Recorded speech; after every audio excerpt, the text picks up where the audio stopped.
That's right. We're hanging out with Mr. Doug Mientkiewicz today. Let's go. So buckle up, friends. We're going to talk about it. This is Locked On Twins. You are Locked On Twins, your daily Minnesota Twins podcast, part of the Locked On Podcast Network, your team every day.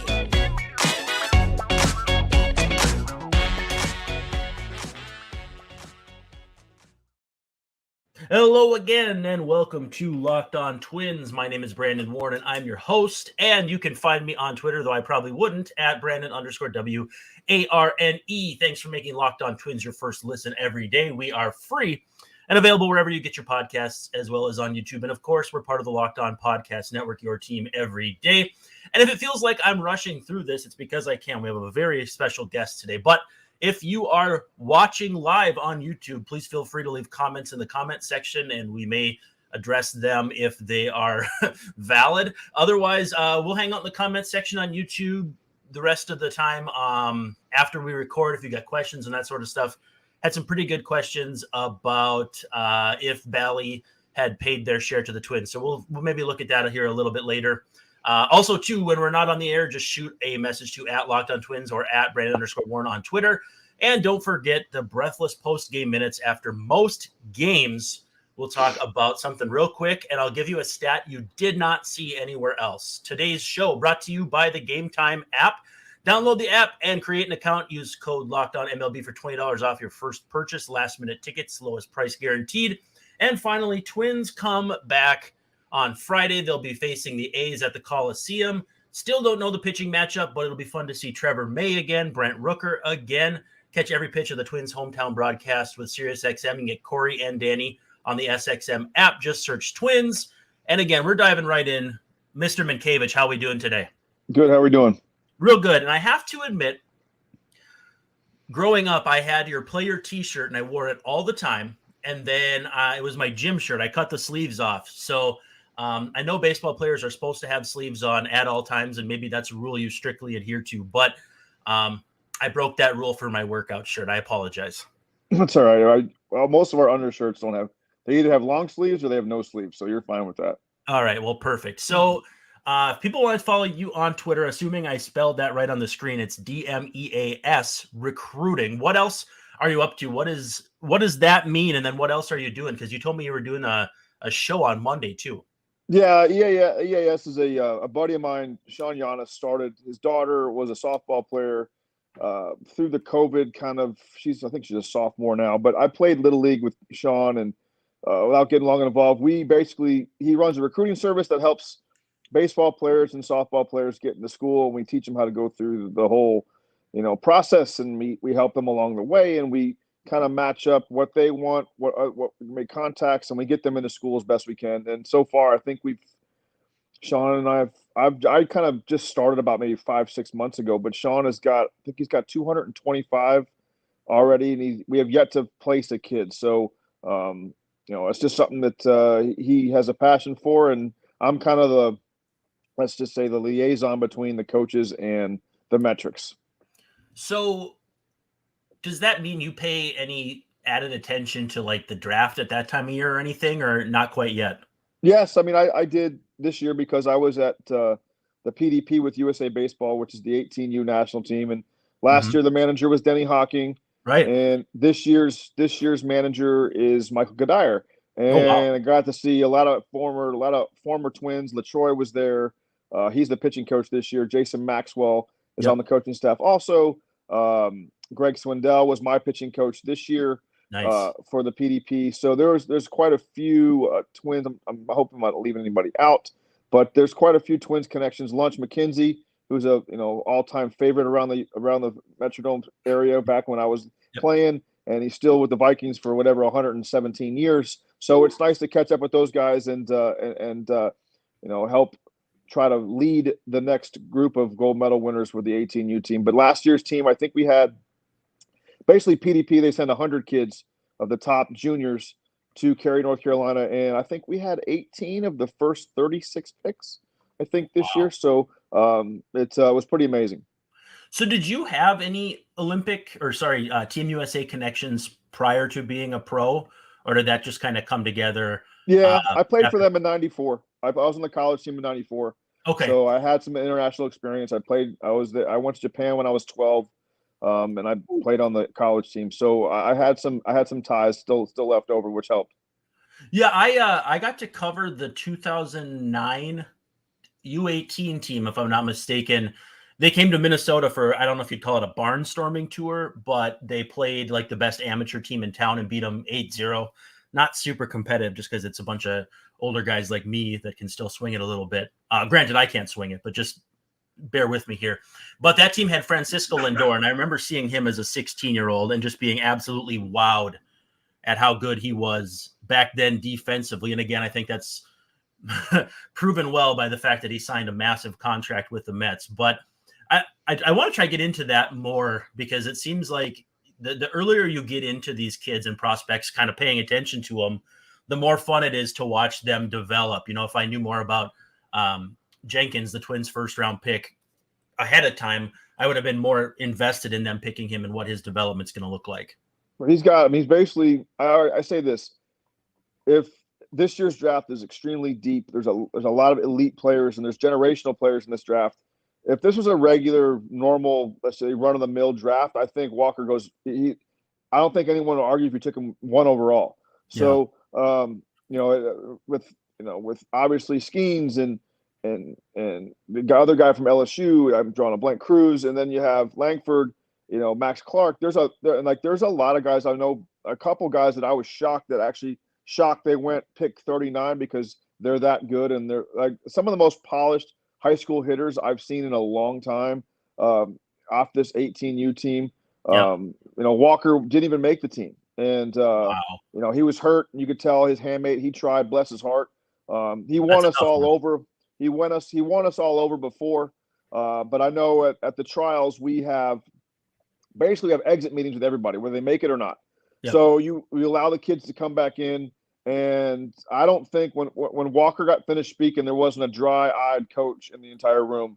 The best compliment you can probably give, Denny said, if I would be okay if one of my daughters married this guy, and that sums it up tremendously. And the fact that, yes, the Twins have always drafted, let's just say for the most part, nice guys, classy people, which is not always the case.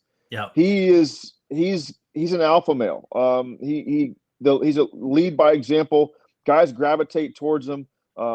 Watching him try to perform and his body wouldn't let him was a little bit hard, a little bit painful to watch because we know how talented he is. And I know how much the 18U team meant to him. And he just handled it with class and dignity. And like I said, we're pulling for him. I was so happy for the Twins that he picked this guy because he's going to be a generational type player for the Minnesota Twins. Sounded as though he was a Mike Radcliffe guy too. Obviously, we lost Mike Radcliffe not that long ago, and one of the more well-known scouts, not only in the Twins organization but across the board. So, to me, that seems like a pretty strong endorsement. Yeah, I mean, Mike, I bless, rest in peace, man. He was. I always joke with him, working with him as a player and working with him as a coach.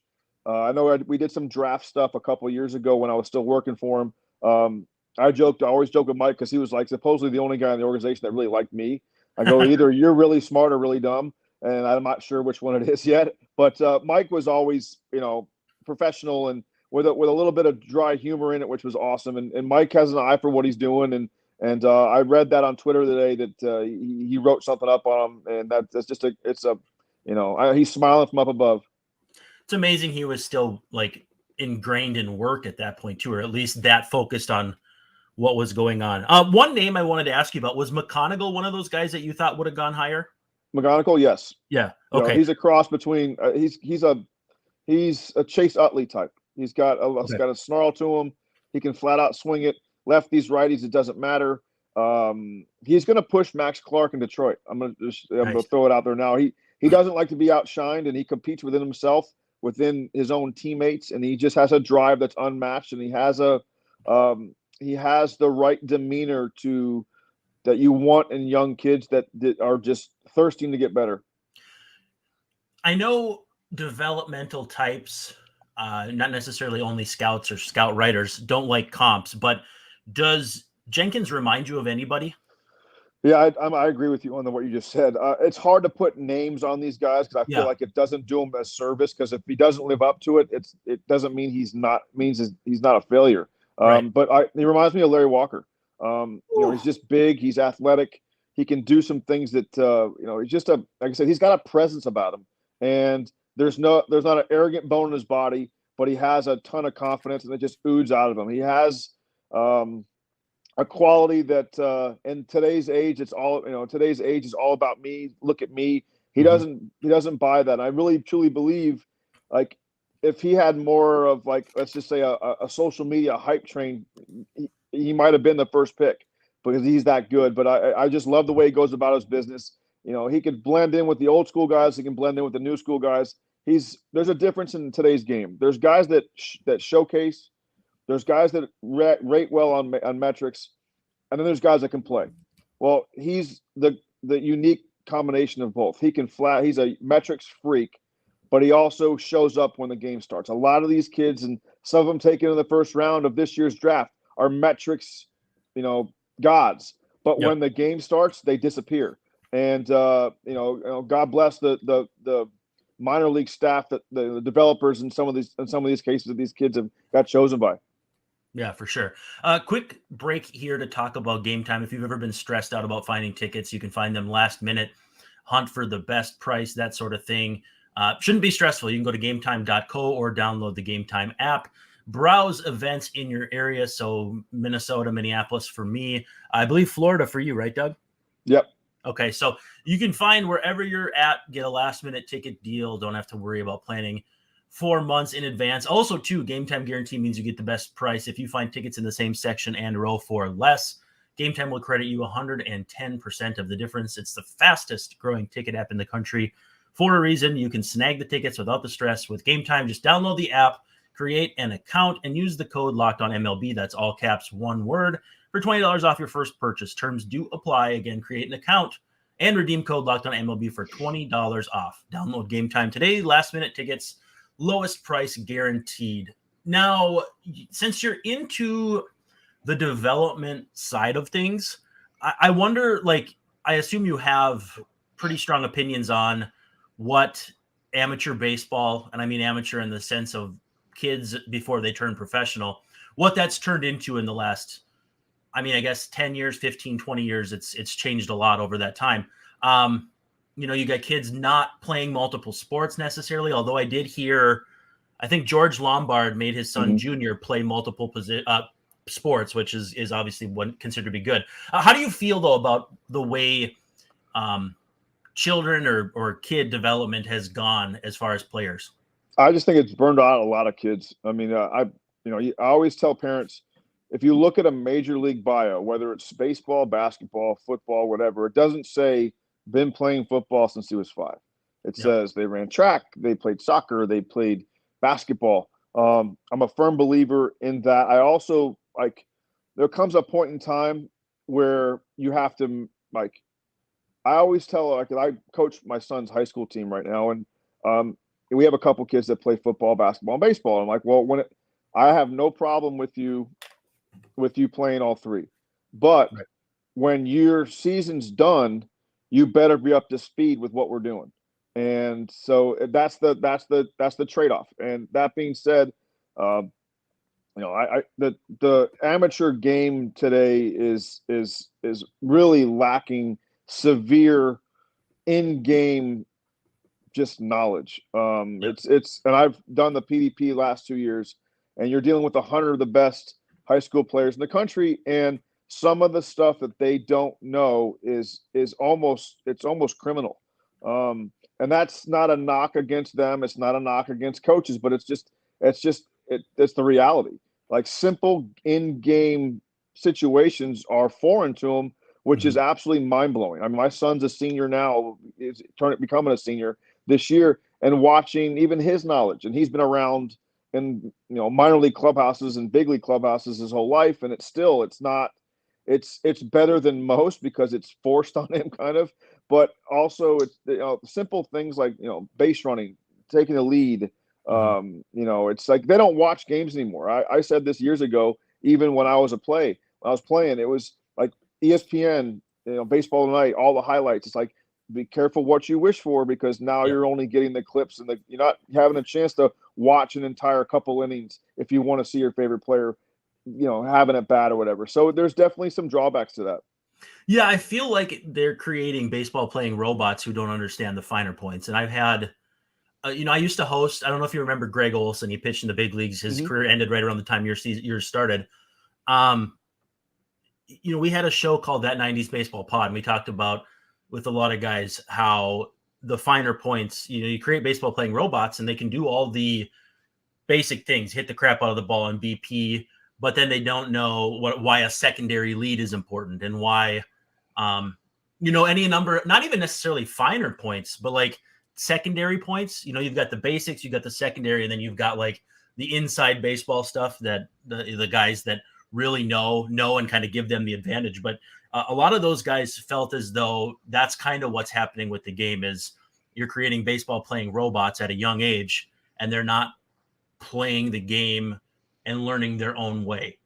Well, it's also, it's not the player's fault, because Right. the industry is allowing them to get away with it. So like the industry, like the baseball players have always said, no matter when you played, the industry dictates what they want. And when they don't care about base running, don't care about stolen bases, don't care about command, the players are going to give them what they want. So it's a combination of the players and the people that are running the game aren't as knowledgeable, because it's all on numbers and it's all on analytics, and there's no heart, no feel to it. Where I've been fired from organizations because I was a quote unquote union guy. And I was just thinking that I was one of 4 that year that got let go that actually had major league service. And it was like, well, I understand that I don't need a piece of paper to show me that, his launch angle's down for the last 2 weeks. Like, he's hitting ground balls. I'm not, I'm not curing cancer here. Like, I understand that, but I've never seen a sheet of paper fix a kid.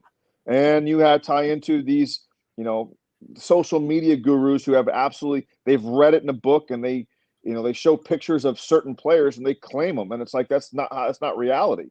Like, right. And also, like I said, the whole travel industry has changed some things.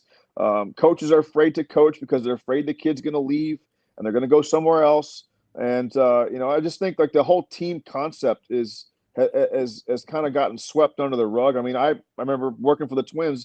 I actually got docked a bonus in the minor leagues because it was, quote, my winning ways is getting in the way of development.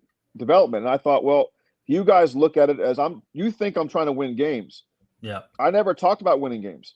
I'm talking about winning, personal matchups, whether it's pitcher versus hitter, or if I'm in the cage trying to fix a flaw and we win, and I get him to understand that and he has success, well, we win. That's not necessarily on paper, but I know if I correct enough flaws and these kids believe in themselves, good things are going to happen. And that's kind of the way, that sometimes it gets misconstrued.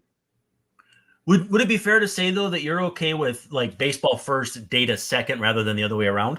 Well, I think there's a common, there's a definitely need for both of them. But towards the last couple of years of me being a manager, it became where we had to listen to them and they wouldn't listen to us. And the sprinkle of successful organizations all the way around have a legit understanding of commitment to both.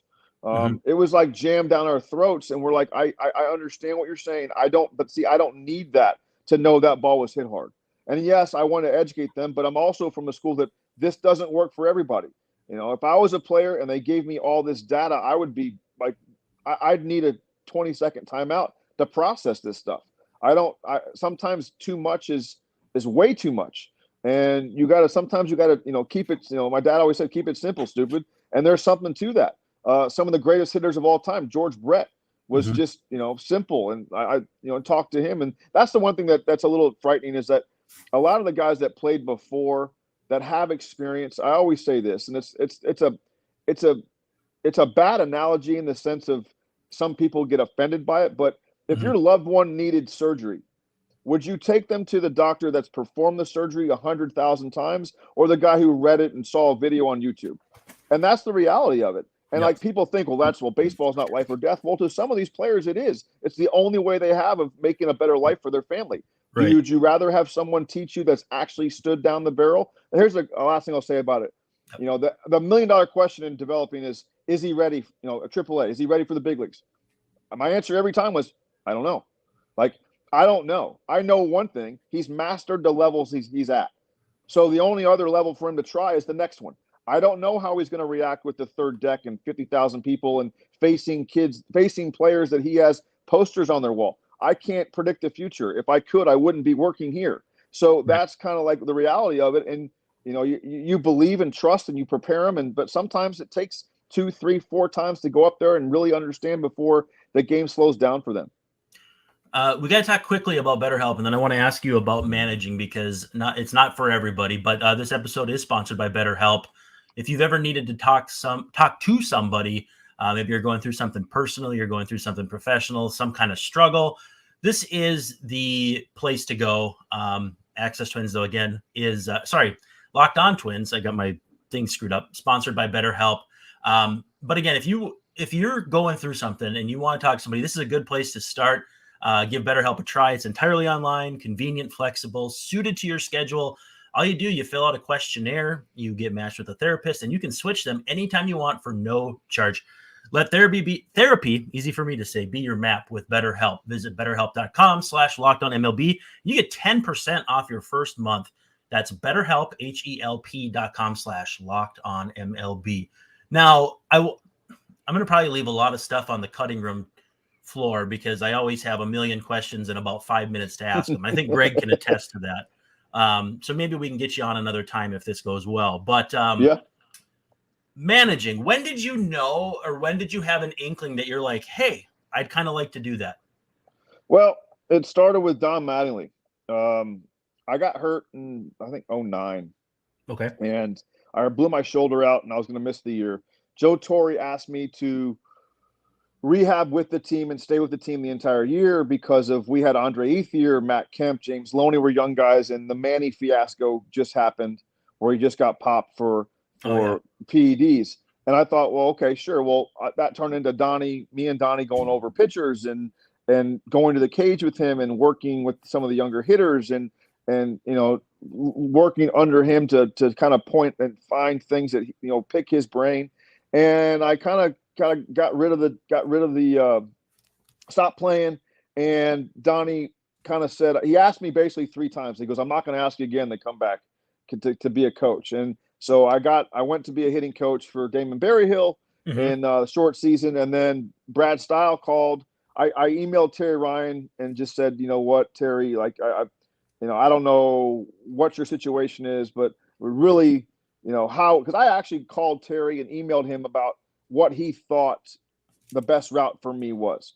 And it wasn't to try to get a job back with the Twins. It was just kind of, you know, I wanted his advice because I respect that, you know, outside of my father, Terry's up there. And so Terry kind of said, hang on a second. Let me run this by some people. And that, long story short, I became a manager of the Miracle in Fort Myers. And I've used this line a million times. I was very lucky to play as long as I did, but I feel like I was born to manage. I was born to help. I was born to teach. I was born to, you know, there's a lot of things that I could tell other players that I couldn't tell myself to fix. And I just really enjoy watching, you know, I have very fond memories of watching Polanco and Rosario and Kepler, Buxton, you know, Arias, incredible Carver, core. You know, like the Barrios, like the list goes on. And Zach Granite. I mean, like that's, you know, people will always think, well, you know, how many prospects did you get? Well, you know, there's I think the better coaching jobs are the guys that were drafted that you thought were just going to be fill-in guys, and you get them a AAA and give them a career, or you get them to the big leagues and they get a chance to make it and they get a chance to taste it. So, I mean, I was lucky to be around a lot of really good players and a lot of really good people. And that's the best part of doing doing that job. The other stuff you can have, like the, you know, behind the computer and writing down reports and all the knick-knack stuff which comes along with it, it definitely is. But the daily grind of seeing kids develop and seeing kids get better, and you watch them grow into men. One of my favorite people, actually my exact favorite person that I've been around in baseball is Terry Ryan. And he still to this day sends me a birthday text every single year. So me too. He's an incredible person. I got to ask you though, you presided over the changeover from Terry to Falvey and Levine. Like you were in the organization when that happened. Mm-hmm. I know in a lot of organizations, they burn it down, start over. Now, in this case, they kept a few guys. I remember for sure Rob Antony hung around and a few other pieces. What was that changeover like, though? I think the guys that were under Terry's regime knew what was coming. Okay. We kind of knew. It's just the nature of the business. I mean, if you hire somebody, you want your own people around you. They spit out all the right terms and words and verbiage, but deep down inside, you knew, like, okay, you're saying what you think I want to hear, and I would rather have you at least be honest and say, hey, you know what, you got one more year, and we're gonna probably move on to somewhere else. So, I mean, I get it. I understand the business side of it. It just, for me, like, I just felt like it was a perfect storm for me. I know that Gardy was let go, and Terry's the GM. And I'm just thinking, I really I really had my heart and soul set on not only managing the big leagues, but managing that group. I felt like I spent so much time with them that I knew what made each one tick. I knew how to get the best out of all of them. And was I hard on them? Absolutely. But to this day, I have kids that I had significant blowups with that still text me and ask me for job, I'm a person of reference, which tells me that I was doing it right. And I just felt, I remember asking Terry Ryan when I went to my interview, which was kind of weird in the sense that I've known Terry since I was 20 years old. Now I'm interviewing for the manager's job. And he's like, who's your staff? And I remember vividly saying, like, I don't like, AJ Przinsky's my bench coach and LaTroy Hawkins is my pitching coach. And he goes, why? I go, why, Terry? I go, because they would tell me no. They would tell me, Doug, that's a really bad idea. And they would explain why. And and then kind of things kept going on, and I stopped the interview and I said, let me ask you a question. I said, what are you so fearful of? Like, what are you so? I was 43 at the time or whatever. Well, you don't have enough experience. I go, well, Terry, the team you're giving me doesn't have any experience either. So my mistakes are going to be so overwhelmed by guys that aren't necessarily ready for the big leagues. And by the time they are, we have a perfect storm. And I think this worked once before with TK. Yeah. So this is exactly the exact format of what happened with Tom Kelly. And I said, it worked for them and it can work for us. And, obviously to go with Paul Molitor, how do you argue with with a baseball mind like that?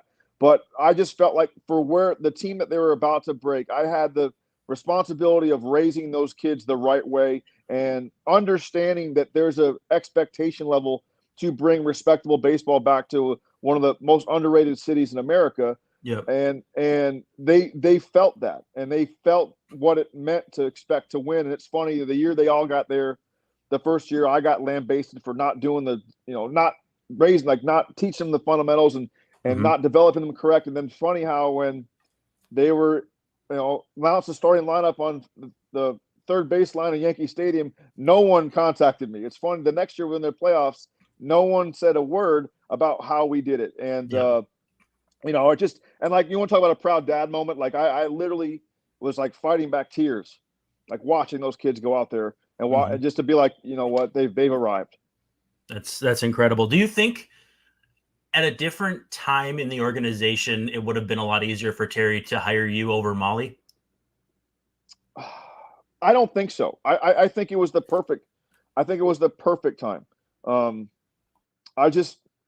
that's kind of how I felt. I've had a few minor conversations with the Marlins before they hired Mattingly, and I knew they were going to hire Mattingly. I was just trying to get my foot in the door to be like, just to get my name involved in the mix. But I just felt like, man, if this doesn't work, then it's just, I hate to sound like I never had a defeatist attitude about anything in my life, but I felt like if I can't get the manager's job with that man at the helm on a team I played for, on a team I've had my fingerprints all over, the chances of me getting a big league job are almost slim and none. And it just was like a big, just like I got punched in the gut. And like I said, who's to argue with Paul? But I just felt like Paul was more ready for a veteran-laden team. And I remember Paul calling me sometimes asking questions about the players he had. Like, how do I get this guy going? And I remember vaguely, Max, it was Kepler. And they're Max still trying to figure that one out. And Max and I had, we had a rough go to start with. I didn't think he was very good. And I thought he was a very, just almost scared. Tremendous talent, but it never came out. And to Chad Allen's credit, my hitting coach, he brought it out of him. And, Max's parents still call me to this day. But the story was, Max was, if he made a mistake, he was used to me going up to him and not yelling at him, but just being like, okay, what'd you see? What'd you see? You tell me what you saw. Just for an example, where they got to the big leagues, and Molly is a thinker. He's a veteran player's dream as a manager, right? He doesn't go and cause any commotion. But when the young kids would make a mistake and go down to the end of the bench, they're in their mind thinking that they're going to get sent down. I go, the old adage of wait till your father comes home. We all heard that as growing up. And when dad finally came home, it wasn't that bad. So I go, Paul, they're waiting for you to say something to them. And they're down there freaking out, thinking that they're going to get cut. They're going to get released. They're going to get sent down. Oh my gosh, he doesn't like me. I go, they're waiting for you to talk to them. And you're not even focused on that because you're on to something else because I know how you think. You're beyond, you're like the Yoda of baseball. You think 19 moves ahead of everybody else. I said, so they're down there freaking out and they're just scared to death. And I would call the players, be like, look, he's not mad. He's not upset at you. Just go play, move on from your mistakes and go. So it's been it was, like I said, I always, even when I didn't work for the Twins anymore, I still talk to Buxton. I still contact the guys that I had. And I still feel like it's part of my job to continue to help them at any chance I can. So did you have Max in Chattanooga when he won the Southern League MVP? Yes. Over Arcia, wasn't it? Yep. Okay.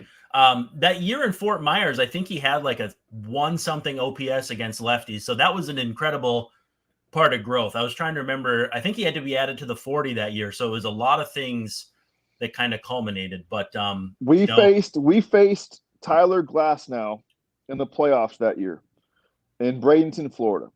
And Max hit a ball that had to register 115, 120. It backspun, and he hit a triple.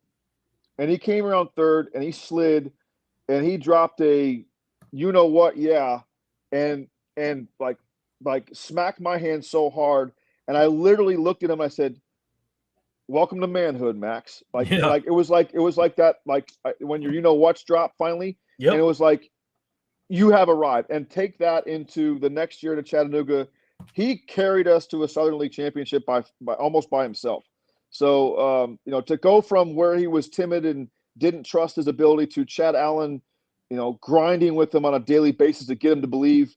And all of a sudden he went from a guy that I was unsure about to a guy that I was like, his swing is as pretty as it gets and he's going to produce. You just need to keep challenging him.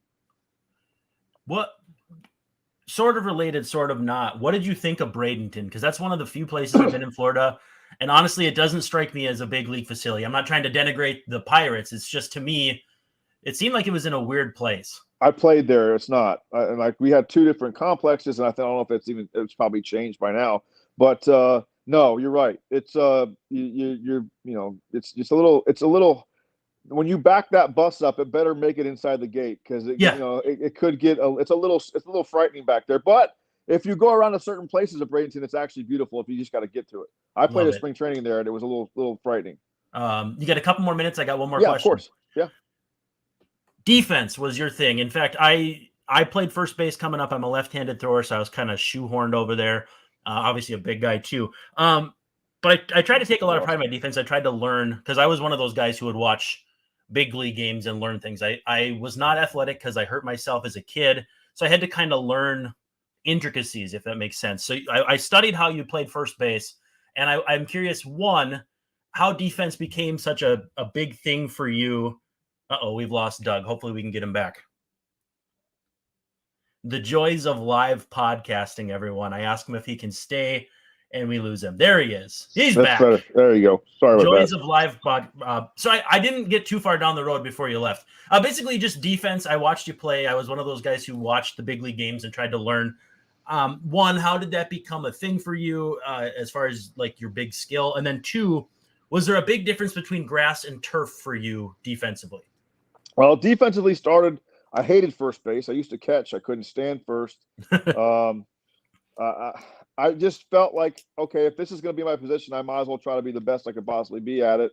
Yep. And, I didn't, it's funny, people ask me what drills did I do or what, I didn't really do any. I mean, Al Newman would hit me fungos till I threw up and like he'd hit me pop-ups and I just worked on it. And, the turf back in the dome was a little bit tough because, people always wondered why I played so far over. Well, it's because there was a seam where about 3 or 4 inches of concrete that I wanted that between my legs in case a ball was hit there, if it ticked to the left or ticked to the right. So I actually, like, as much as I hated the turf playing defense on, it was a welcomed thing when you got to the plate. Like that old turf was very rewarding. But grass you get the difference between turf is you better have foot speed and you better be alert. And if you're not a defender who's kind of out there at 80%, you're going to get exposed. And between Tom Kelly and the turf, you were definitely on edge when you had a glove in your hand. Yeah, high alert. Who was the best defensive player you played with the Twins, infield wise? That's a tough one. Oh man, is it Koski? I would have to say Denny. I mean, nice. Denny could do everything. Denny was our best defender, no matter where you put him until Torrey got established. Okay. It really was. Corey was, and the thing about Corey too, like Koski was a great third baseman in the minor leagues too, but he got to the big leagues and I think he was so worried about, doing things right that he just didn't naturally play. Right. And, Gardy took a lot of heat for him, but he also got a lot of credit for him. But all Gardy did was get him to just play the way you've always played. He did drills with him about making it a hockey goalie, making it natural. But I played with Corey all the way up, and he could flat out play third with, the best of them, Gold Glove or not. He could flat out. I would take whoever the Gold Glove winner was at the time. I can't remember at third base, Beltray, I think. I wouldn't. It's not that far off to take. Koski was, if Beltray was 1, he's 1A. And he just didn't get the hype that the other guys got because he didn't make the very like crazy looking play that made it look tough because he was just such a he had great reactions and he was a great third baseman in the minor leagues too. Well, hopefully we can have you on again. If people are watching on YouTube, here's my sheet of notes that I didn't necessarily get to. So if it's not too much of an imposition, hopefully we can have you on again some other time. But thank you so much for your time. Again, follow Doug at DMEAS Recruiting. That's a wrap, though, for Locked On Twins. Thanks for hanging out with us. And don't forget to stop by. A little later, I'm going to do report cards for the first half. So we'll have a lot of fun with that. But otherwise, thanks for hanging.